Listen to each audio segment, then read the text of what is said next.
உங்க அக்காவை கல்யாணம் ஆகி நம்மள பிரிஞ்சிருந்து ரொம்ப நாளைக்கு அப்புறம் உன்னை பார்க்க வந்திருக்கா. நீ என்னன்னா அவ கூட சரியா பேசவும் கூட மாட்டேங்கிற. அவ்வளவுதான் இந்த வீட்ல இருந்து தண்ணி தொளிச்சு விட்டமே, இங்க எதுக்கு வந்தா?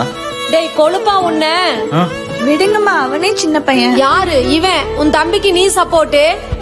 நான் பசங்களோட விளையாட போறேன். டேய் உங்க அக்கா ரொம்ப நாள் கழிச்சு உன்னை பார்க்க வந்திருக்கா, நீ எங்க விளையாட போற? ஒழுக்கமா வீட்ல இரு, அவ்வளவுதான் உனக்கு மரியாதை.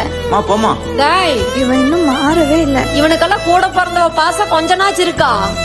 நான் வீட்டுக்கு வந்துட்டேன். வாடா தோசை சுடுற, இப்பவே சாப்பிடுறியா? அதெல்லாம் வேணாம். ஆமா, அக்கா எங்க? அவ புருஷன் கூப்பிட்டான்னு ஊருக்கே போயிட்டா. ஊருக்கு போயிட்டாளா? என்கிட்ட எதுவுமே அவ சொல்லவே இல்ல. ஆமா, நீ நல்லா ஊர் சுத்து, அவ உங்ககிட்ட சொல்லிட்டு போவா. நான் ஒரு நாள் இந்த வீட்டை விட்டு போகதான் போறேன். நீ கண்டிப்பா வருத்தப்படதான் போற. சத்தியமா வாய்ப்பே இல்ல. நல்லா சந்தோஷமா இருப்பேன். டேய் போயிருவேண்டா. போய்க்கோ. சொன்ன மாதிரியே விட்டு போயிட்டலக்கா.